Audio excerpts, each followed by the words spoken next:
الذین صبروا وعلی ربہم یتوکلون، وہ لوگ جنہوں نے صبر کیا، جھیلا، برداشت کیا، سختیاں جھیلی، مصیبتیں جھیلی، مسائل جھیلے، جبکہ مدینے کی مکے کی گلیوں میں گھسیٹا جا رہا تھا حضرت بلال کو، اور جیسے جانور کی لاش گھسیٹی جاتی ہے، کھینچ کر لائی جاتی ہے، اسی طریقے سے ایک زندہ انسان، گوشت پوشت کا انسان، اور اس کے گردن میں رسی ڈال کر دے دی ہے چھوکروں کو، گھسیٹو اس گلیوں کے اندر۔ اور ظاہر بات ہے کہ وہ گلیاں کوئی پیومنٹ تو نہیں تھے، وہاں پر کوئی سڑکیں تو نہیں تھی، کونے رکھنے والے جو ہیں نوکیلے پتھر، جسم ادھڑ رہا، خونم خون، پھر سینے کے اوپر ایک بھاری پتھر رکھ دیا گیا دھوپ میں ڈال کر، اوپر سے وہ آسمان سے آگ برس رہی ہے، ادھر سینے پہ پتھر، سانس لینا مشکل سے سانس لے رہے ہیں، لیکن ساتھ ساتھ کہہ رہے ہیں احد احد احد احد احد، ایک ہی کو مانتے اور کسی کو نہیں مانتے۔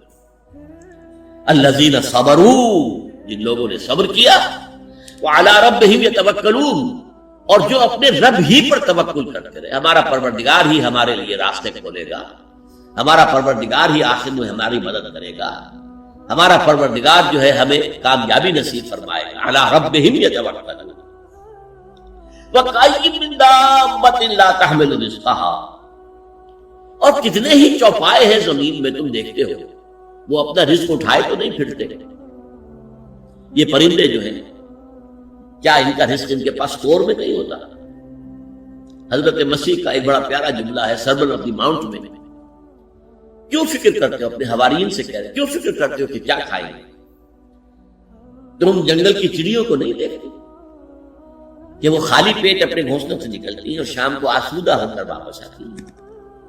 ان کے پاس کہیں کوئی جمع تو نہیں ہے، کوئی ذخیرہ تو نہیں ہے گندم کا یا کسی اور چیز کا۔ تو جو آسمان کے پرندوں کو کھانے کو دیتا ہے، کیا وہ تمہیں نہیں دے گا؟ یہ خوبصورت انداز۔ کیوں فکر کرتے ہو کیا پہنو گے؟ جنگل کی سوسن کو نہیں دیکھتے کہ جس قدر شاندار لباس اللہ نے اسے دیا ہے، رنگین۔ سلیمان بھی اپنی ساری شان و شوکت کے باوجود ویسا ملبس نہ تھا، ویسا لباس اس کے پاس بھی نہیں۔ تو جو جنگل کی گھاس کو لباس دیتا ہے، جو آج ہے اور کل جھونک دی جائے گی آگ میں، کیا وہ تمہیں لباس نہیں پہنائے گا؟ یہ ہے توکل اللہ کی ذات۔ وَكَأَيٍّ مِّن دَابَّةٍ لَا تَحْمِلُ رِزْقَهَا اللَّهُ يَرْزُقُهَا وَإِيَّاكُمْ، اللہ ہی انہیں بھی رزق دیتا ہے، تمہیں بھی دے گا۔ کیوں فکر کرتے ہو کہ کل کیا کھائیں گے؟ آپ نے سنا ہوگا حضور نے سورہ رحمان کے بارے میں فرمایا ہے، سورۃ الرحمان عروس القرآن، یہ سورہ رحمان جو ہے یہ قرآن کی دلہن ہے۔ جیسے دلہن کو آپ خوشنما لباس پہناتے ہیں، آراستہ پیراستہ، اس کو گہنے اور اس کو زیور پہناتے ہیں، تو جس طریقے سے سجاتے ہیں آپ دلہن کو، اللہ تعالیٰ نے ایک سورت قرآن مجید میں ایسی رکھی ہے سورہ رحمان کی، اسے خوب سجایا۔ اس میں الفاظ کا در و بست، اس کا اپنا ایک ڈیوائن میوزک ہے۔ وہ تو اللہ تعالیٰ قراء جو ہے خاص طور پر مصر کے قراء، اللہ تعالیٰ ان پر رحمت نازل فرمائے، ان کی خطاؤں سے درگزر کرے۔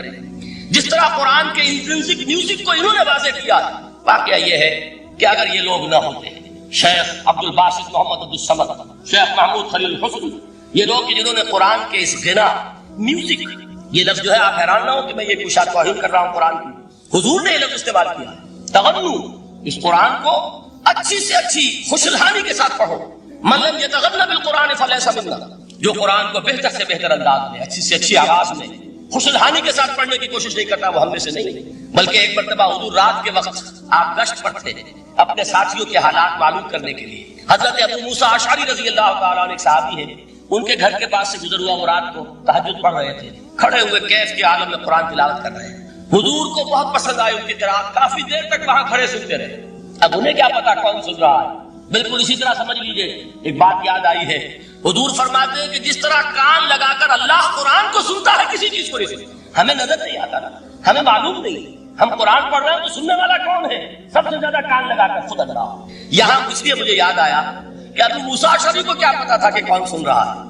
وہ اپنی کیفیت میں نماز میں تہجد میں قرآن کی تلاوت کر رہے تھے، اور ظاہر بات ہے ان کے گھر ایکڑوں میں بنے ہوئے نہیں تھے، ایک ایک کمرہ، ایک ایک کوئی حجرہ، ایسے تو گھر تھے نا صحابہ کے، لہذا حضور پاس سے گزرے، آواز آئی، کافی دیر سنتے رہے۔ اس کے بعد آپ تشریف لے گئے، صبح فجر میں ملاقات ہوئی تو حضور نے تحسین کے انداز میں فرمایا، یا ابا موسیٰ انک قد اوتیت مزمارا من مزامیر آل داؤد، اے ابو موسیٰ تمہیں تو آل داؤد کے سازوں میں سے ایک ساز اللہ نے عطا فرما دیا. جس طرح حضرت داؤد لہر داؤدی مشہور ہے کہ جب وہ پچھلے پہر رات کو حمد کے ترانے الاپتے تھے، قرآن میں ہے کہ پرندے شامل ہو جاتے تھے ساتھ، اور پہاڑ وجد میں آتے تھے، پہاڑ بھی ان کے ساتھ شریک ہوتے تھے. تو جس طرح کا اللہ نے ان کو لہر عطا فرمایا تھا، حضور نے تحسین کے انداز میں فرمایا ہے ابو موسیٰ شریف اللہ نے تمہیں بھی آل داؤد کے سازوں میں سے ایک ساز عطا فرمایا. بہرحال قرآن مجید کا جو یہ میوزک ہے، قرآن کے الفاظ کا جو حسن ہے، جہاں تک حسن معنوی ہے وہ تو ہر لفظ میں ہے، لیکن یہ حسن ظاہری، حسن صوتی، حسن لفظی، یہ اپنے کلائمیکس پر آپ کو نظر آئے گا سورہ رحمان. لیکن قرآن میں یہ سورت اس اعتبار سے بھی ممتاز ہے، اس کی 4 آیات پر ذرا توجہ کریں گے، عجیب حقائق سامنے آئے.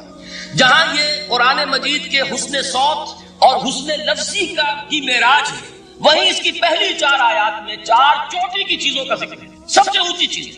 پہلی آیت کیا ہے؟ الرحمن. ایک آیت ہو گئی. رحمان کیا ہے؟ اللہ کا نام ہے. کبھی آپ نے غور کیا اللہ کے ناموں میں سب سے پیارا نام کون سا ہوگا؟ رحمان. کیوں؟ اس کا مادہ کیا ہے؟ رحمت.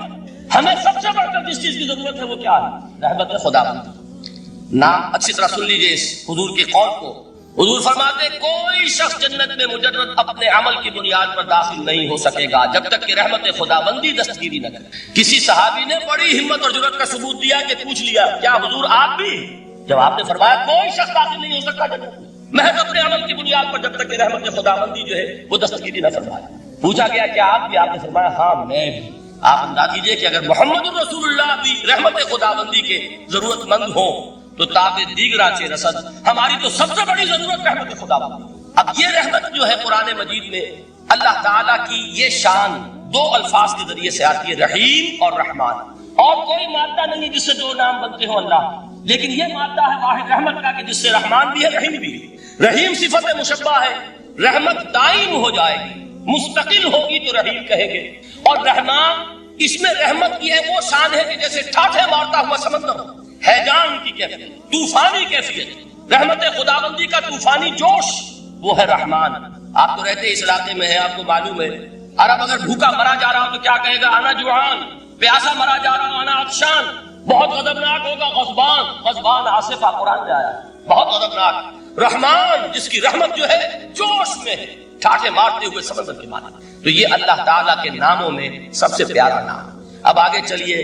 الرحمن علم القرآن. رحمان نے قرآن سکھایا.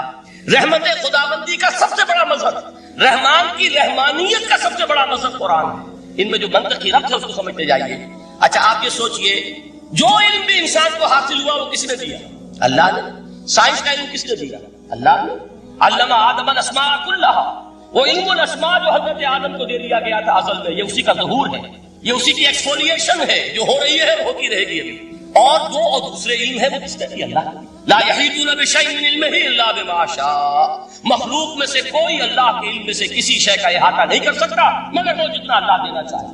لیکن یہ کہ تمام علوم میں چوٹی کا علم قرآن. نوٹ کرتے جائیے، چوٹی کی چیزیں جمع کی. اللہ کے ناموں میں چوٹی کا نام رحمان. اللہ نے جو کچھ انسان کو سکھایا اس میں چوٹی کا علم قرآن. خلق الانسان. انسان کو پیدا فرمایا.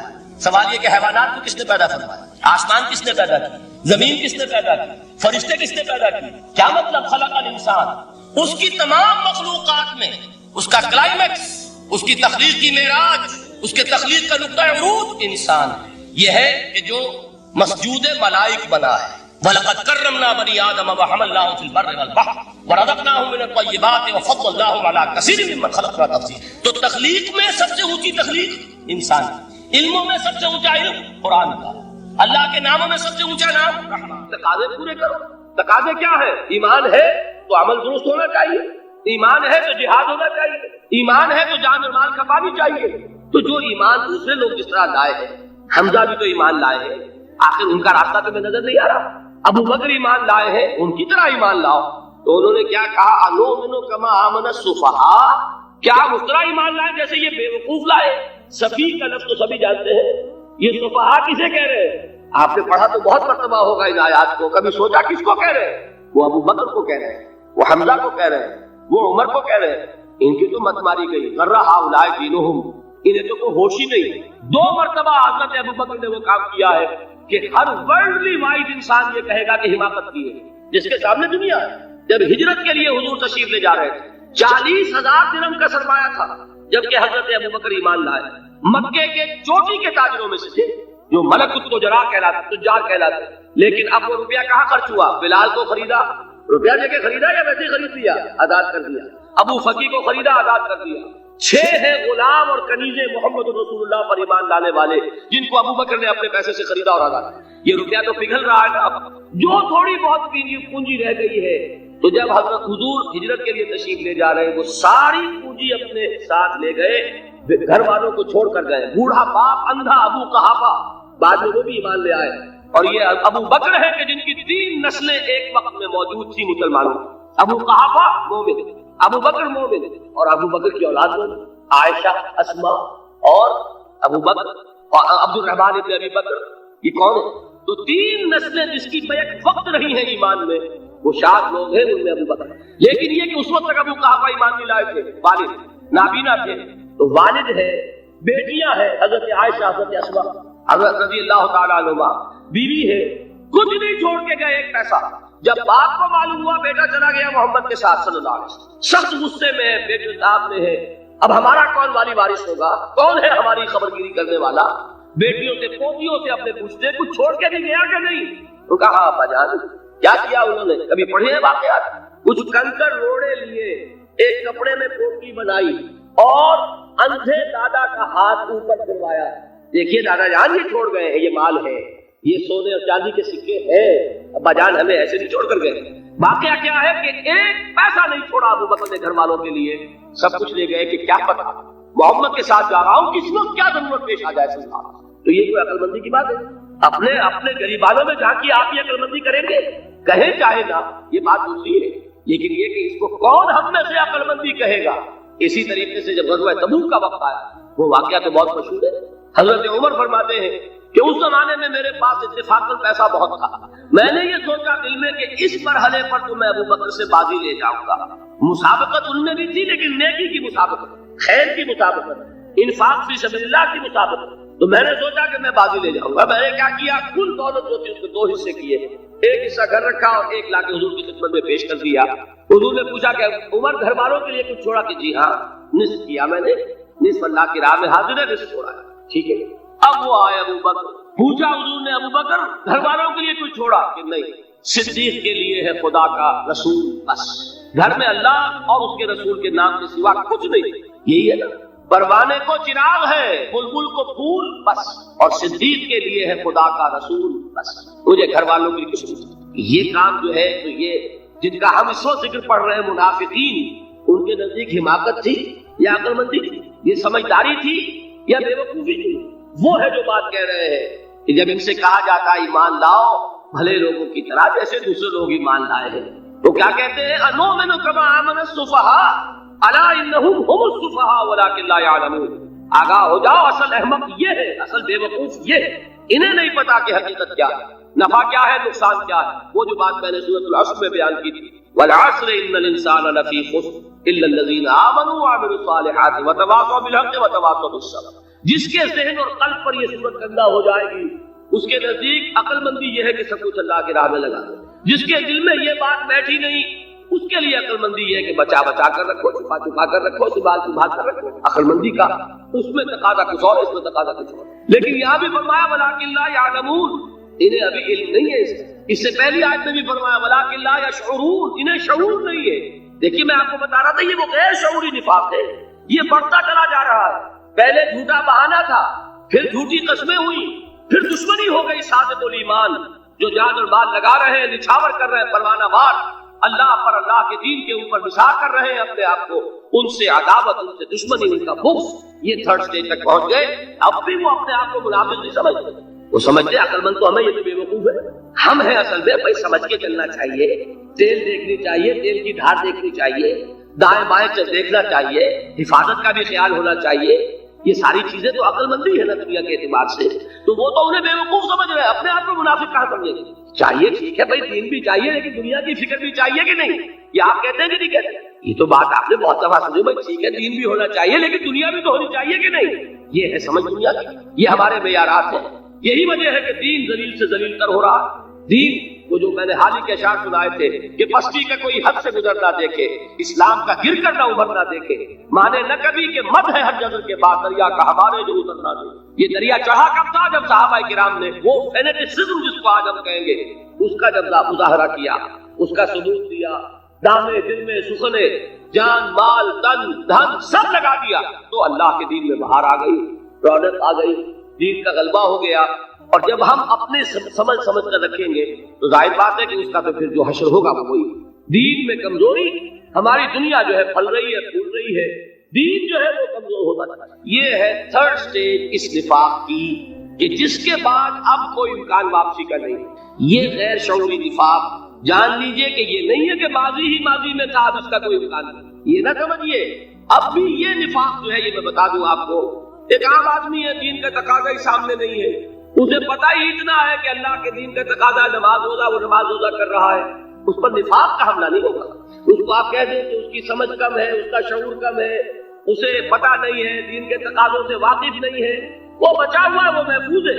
وہ جو میں نے آپ سے کہا تھا پرسوں اور ایک صاحب نے جواب دیا مجھے بعد میں کہ آج آپ نے جو بات کہی ہے تو کل لوگ کم آئیں گے، آپ نے ڈرا دیا کہ یہ جو تقاضے دین کے سامنے آ رہے ہیں تو اس سے ذمہ داری بڑھ رہی ہے. اب جس نے سمجھ لیا ہے پھر پیچھے رہے، وہ نفاق کے خطرے میں ہے. جسے سمجھ ہی نہیں ہے وہ پھر بھی کوئی نہ کوئی عذر پیش کر سکے گا کہ اللہ ان مولویوں سے پوچھ جنہوں نے ہمیں بتایا نہیں، انہوں نے تو دین کے تقاضے ہمیں یہ بتائے نہیں، انہوں نے تو ہمیں نور اور بشر میں چکر دے کے لڑائے رکھا.